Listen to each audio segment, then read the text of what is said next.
In the last episode of this build series, I managed to get this Sea Fury's paint and decals all applied, which means I'm now ready to complete the build and round off with a review.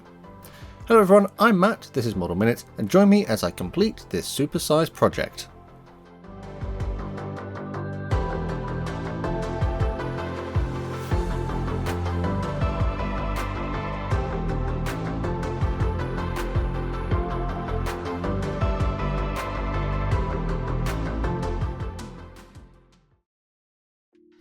As usual, I'll pop a list of the products I used in this particular section of this project on the screen here now to give you an idea of the kind of things that you might want to go and get if you're replicating something similar. So the first thing I want to do to this kit is a little bit of weathering. I enjoy using this Humbrol number 79 blue-grey enamel, which I thin down with some white spirit to make a very thin paint. Applying this over the entire model should help run into all those recessed details, such as the rivets and panel lines, and help add a little bit of extra contrast. This is quite a thin wash however, so I won't really need to remove any of it once it's started to dry. It should give quite a nice subtle effect, adding a little bit of depth to the details. This was painted over basically the entirety of the kit, but I would make sure to avoid any of the clear parts, as I have found the white spirit I've used to thin it down can react with the clear parts and cause them to fog, so I was just a bit more careful around those areas.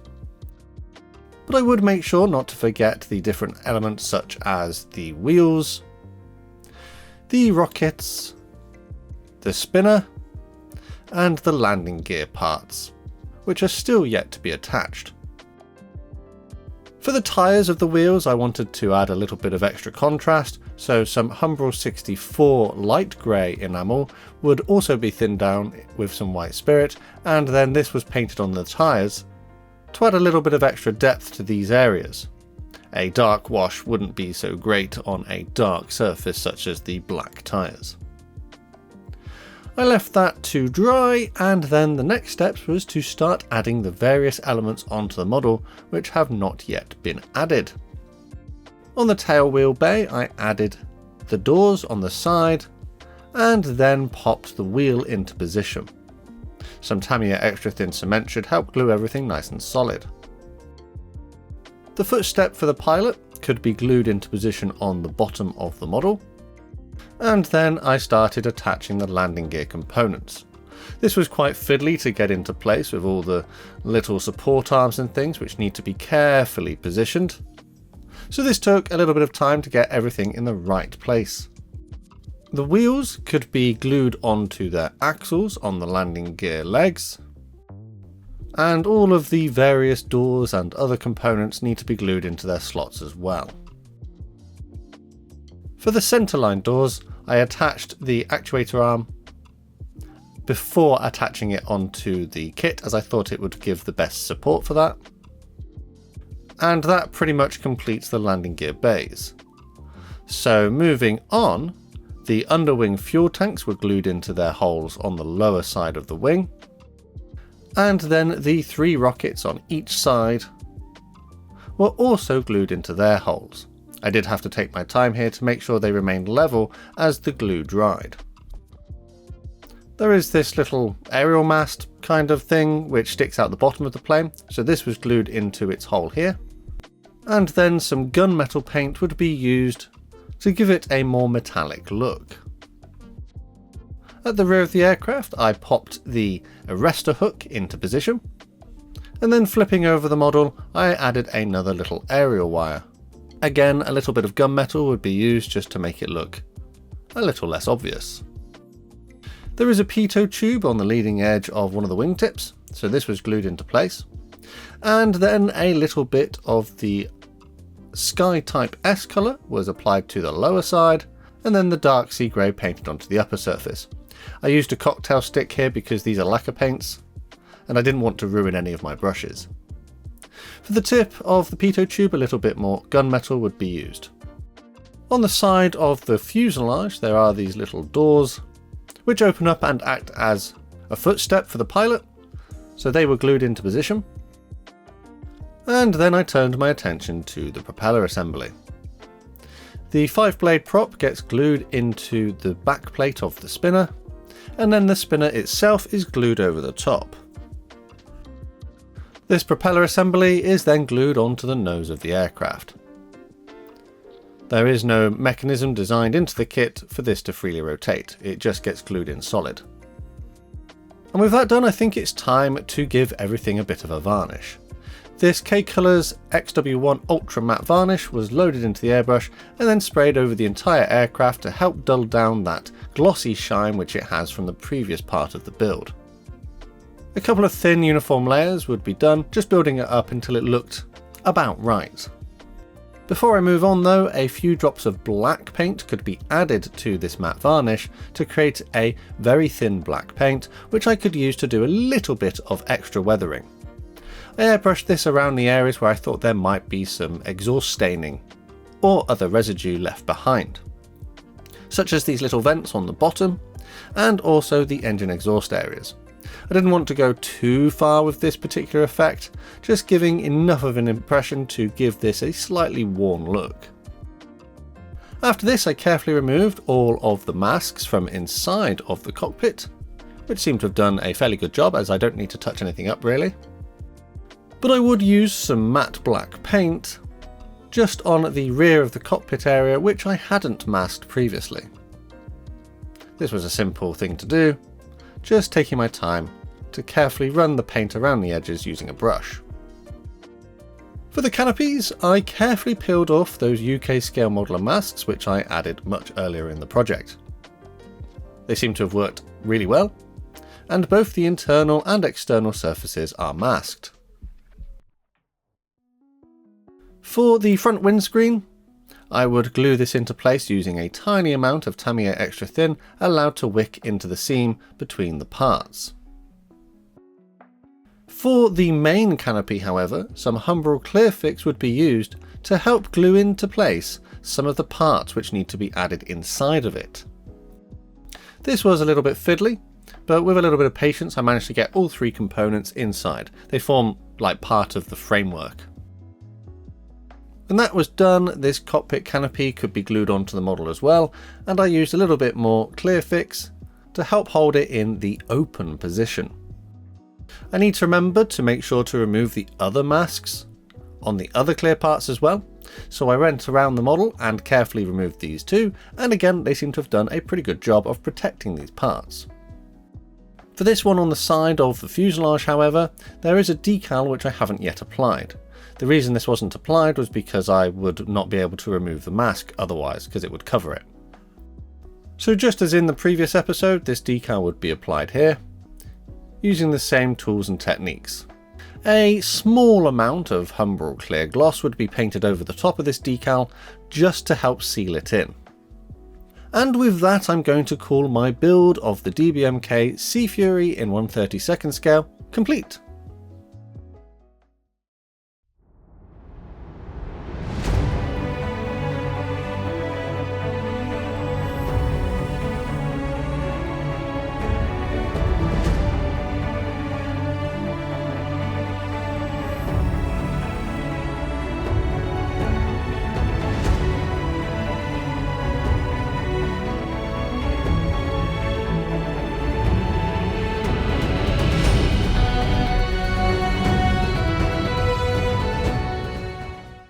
And that's another build under the belt.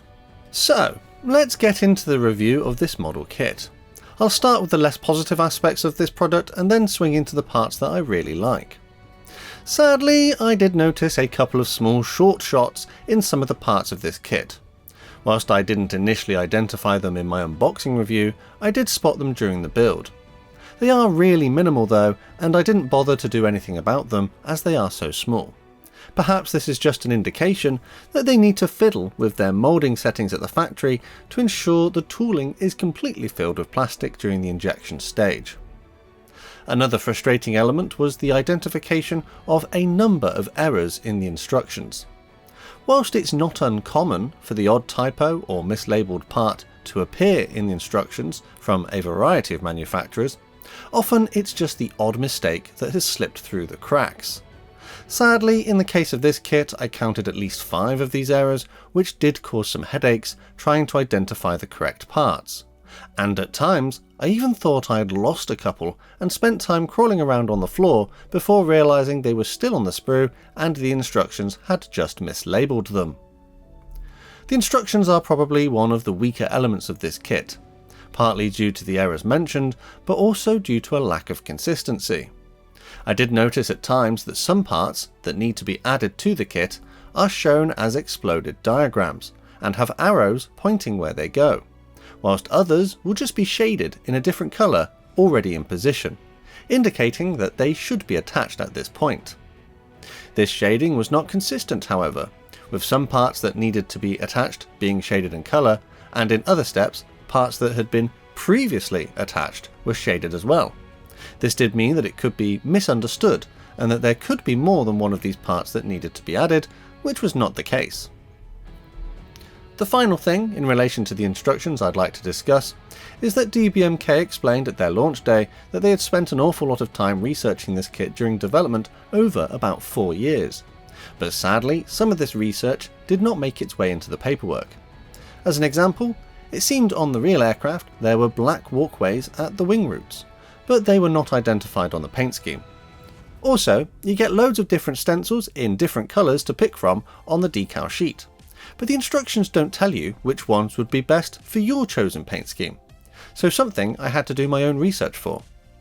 In my case, I used black on the bottom and yellow on the top of the plane, following many Google searches and investigation of images of the real aircraft, but I feel a single sentence in the instructions could have helped explain this. Errors aren't confined to the instructions, however, and even extend as far as the box, with the item code being incorrect on the front of the artwork. The 32001 code is actually for their de Havilland Hornet model kit, and this Sea Fury should be 002. The Hornet was released around the same time as this kit, but is more of a limited edition short run product compared to the Sea Fury, which is meant to be a little more mainstream. Whilst some of these problems don't directly affect the build experience and the enjoyment you might find in the model kit, they do start to add up when you notice them and cast a little doubt as to whether you may find more.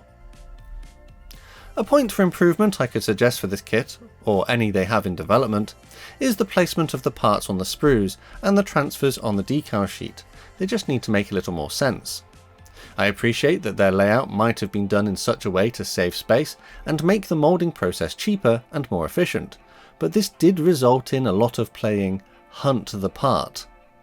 You would think that they would be placed in numerical order, or at least all the ones you need for a certain section of the build placed on the same sprue, but this was not the choice they made and resulted in a great deal of time being spent just finding the part or decal that you needed.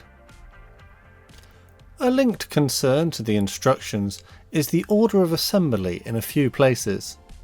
As I identified during my build, I had some fit issues when joining the wings, which could have been my error, but as I followed the instructions and glued some elements as instructed, it is possible these parts should not be glued to allow a better fit. I would suggest that if you are building this kit, to dry fit before committing to cement the parts together, just to check things are going to go together nicely. Another area of this kit to be aware of is the way it was designed with panels having seams across them. DBMK did mention that this was a design choice linked to limitations with the moulding process, but it does mean that to get the most out of this kit, you will have to fill and sand seams, and then add rivets to hide these areas. For a company that emphasised buildability as one of their key aims for their kits, aspects like this means that for a less experienced modeller, the kit would not be as buildable compared to those who have more knowledge, practice and tools to work with. A design choice that DBMK also made was to have some areas that require scratch building your own parts in order to get the best out of the model. In particular, the central wiring of the landing gear bay. You probably could omit the wires if you wanted to, but the little marks for their positions are noticeable. A wiring diagram is provided which is semi-helpful, but seeing as it is two-dimensional and all the wires are the same colour, it's hard to determine which wires go over or under each other. Another aspect of this kit worth mentioning is the mould seam along the centre line of the cockpit canopy. This is again a result of the design of the kit having used slide moulds to get the correct shape of the part. But some modelers may wish to sand and polish this in order to remove it. However, in my case it didn't look too bad, so I opted to just leave it as it was, as I feared I would probably do more harm than good if I tried to fix it. The following points are a little more minor, and these come down to some of the options that were not included. Firstly, whilst it's not a prerequisite for pilot figures in this scale, and often quite rare, I think the inclusion of one could have helped DBMK really stand out in this area. There is also no provision to have raised landing gear designed into the kit, or at least it isn't mentioned in the instructions. But I think with some modification the landing gear doors could be placed over the gear bays to replicate that. The prop has been designed to simply glue onto the nose of the aircraft, which whilst I appreciate they may have done this for ease of production, it is quite a common feature in model aircraft to have this designed in such a way that it could freely rotate if desired by the modeler, and thus a little disappointing that this was not included. Another feature I would have liked to have seen is the option to display the flaps lowered. And I did find an image of some CAD renders that DBMK shared way back in 2023, where they clearly considered that as part of the design, but for some reason it never made its way into the final product. Of course, there are already a number of aftermarket parts available for this kit in 3D printed resin, so I'm sure this option could be something that appears in the future. To sum up these aspects in a few points however, I would probably say this. Whilst the kit initially looked to be a great debut from DBMK, there are a number of aspects, particularly within the instructions, that feel a little rushed. The irony of course being that this was in development for about 4 years, so I'm surprised that the errors I encountered weren't caught in the various rounds of test building for revision and correction.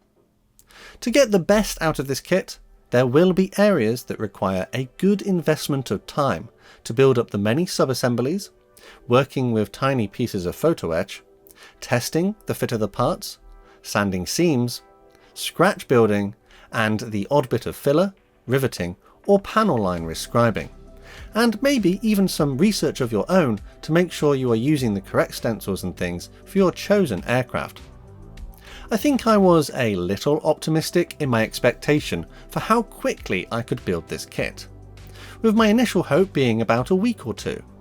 But having kept a note of everything in my modeller's journal, which by the way is a workbench book that I created to keep track of my builds, and if you check out the links in the description you can get your own copies for your own workbenches. In here I have written down that I was far too optimistic. A week is just not enough time. And instead this has taken me about a month and filled a good number of pages in my journal. There are, of course, many positive aspects of this model kit too. The wealth of detail is truly impressive, with fine rivets and panel lines found across the entire model. The kit is also moulded to a good standard for the most part, with only a hint of flash in a few places. The design of the kit is really good too. The fit of the parts in most areas is pretty spot on, and the way parts go together is intelligent and effective in creating some accurate looking components of the aircraft. Perhaps the kit is a little over-designed in a few places, but some people may like that. The decals are screen printed by Cartograph and are to a lovely quality. I had no problems with them applying to the surface of the model and found they settled into the details really well. The kit does feature 338 high-pressure injection moulded plastic parts, 117 photo etch parts over 2 sheets, one of which is printed in colour. Additional brass rod to support the landing gear and clear film for the gun sights are also in the box. You have the choice to display the wings extended, as I featured in this project, or alternatively you could fold the wings, but this does make use of more photo etch, so I actually opted for the slightly easier choice. There are also a variety of underwing stores, such as the fuel tanks and rockets that I included here, but also a couple of bombs if you'd prefer instead of the rockets, or you could leave your model in a completely clean configuration. The addition of rockets in my example might not be the most historically accurate choice for this paint scheme, but I wanted to use them anyway. I did have to 3D print my own brackets for the rockets because I really struggled with the photo etch parts there, but that is more my own choice and not a criticism of the kit. Finally, the inclusion of 7 paint schemes is really great, as it gives a good choice for the modeler, and they depict aircraft from a variety of nations in different paint finishes and camouflages. The kit I have here is a brand new first release of this tooling for 2026, and at the time of editing, the recommended retail price here in the UK was £95. Given the amount of plastic included in the kit, the accessories such as the photo etch, the 7 paint schemes, and the overall good quality of the moulding, I think that the price is reasonably justified. When you consider that this is not a small project, and it will take quite a bit of time to complete the model to the standard that DBMK had intended for it, it does feel like a fairly good cost versus time investment. However, given some of the numerous errors and issues that I identified during this build, I can completely appreciate that this may be a product that some modelers may not want to add to their stash given that price tag, and the fact that they would part with that much money only to have to fix problems with the kit that are effectively designed into it. So this swings around to a question I normally ask myself at the end of the build. Would I build this again? I think in its current offering, my answer would be no. I say this because it was just a lot to deal with. Even without encountering errors and having to fix them, this would still be a big project with an awful lot of work required to get it past the finish line. And there were times where I started to feel a little burnt out by it. I think if DBMK considered selling the sprues as a standalone product, similar to what some other companies do, then that might be a more cost-effective way of getting the kit. If these parts were sold for around £30 to £40, I could do a completely stripped down build, omitting all the parts that I deem unnecessary or unseen details, and perhaps display the model in a flying pose, modifying it to raise the landing gear. I still have decals for 6 other paint schemes, and I'm sure that aftermarket sets probably exist in this scale already. Of course, if you are looking for a plastic model kit of a Hawker Sea Fury FB.11 in 1/32 scale, this is probably the best model kit of it out there. The competition in this scale is a little limited though, with only the 20-year-old tooling from Hobbycraft being a direct rival. And from what I understand, that one is much simpler, a little inaccurate in places, and far less detailed. So yeah, whilst this build has been a challenge, and there are definitely areas of improvement, I do hope DBMK takes these elements on board and uses them to help develop their future products. There is a lot to like about this kit, but I think for a debut it wasn't perhaps as polished as it could be.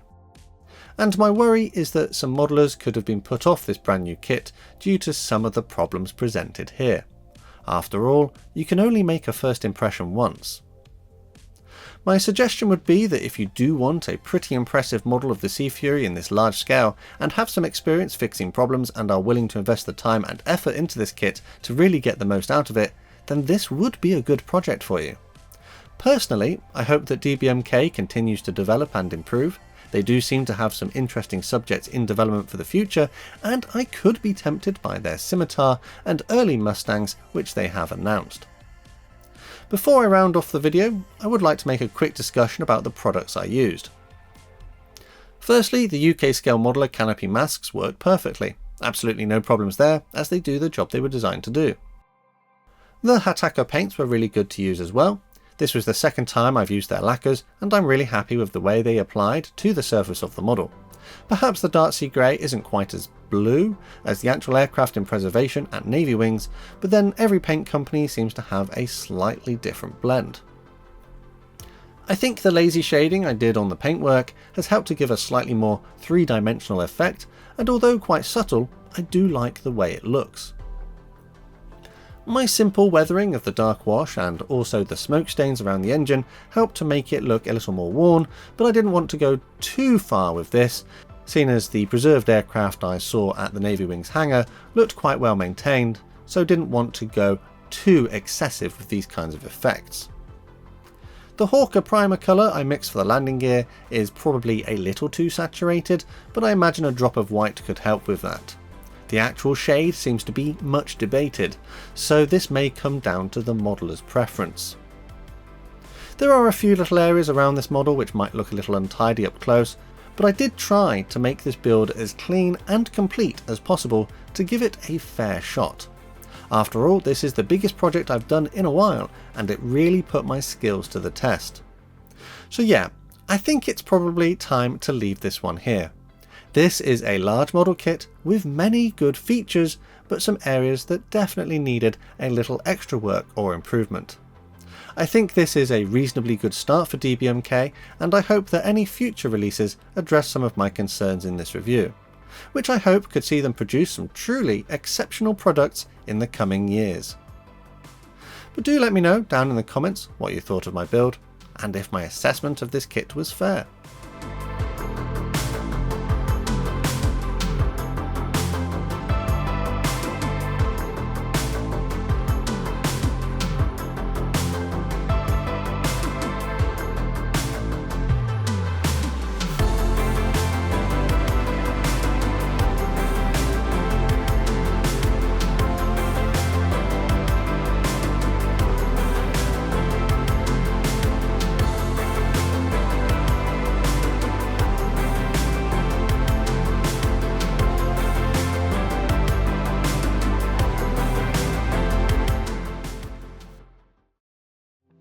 Don't forget that we do have a Model Minutes Model Club, and if you'd like to join the Model Club, check out the links in the description. Massive thanks to these guys on screen for the extra support they give the channel. And if you'd like to join them and get exclusive access to early videos and other perks, full information is below the video. There are other ways to help support the channel if you'd prefer, but the best way to support the channel for free is by subscribing with notifications turned on so you never miss a modelling upload. Finally though, last thing to say is a massive thank you to you for watching this one, and I'll see you on the workbench again next time.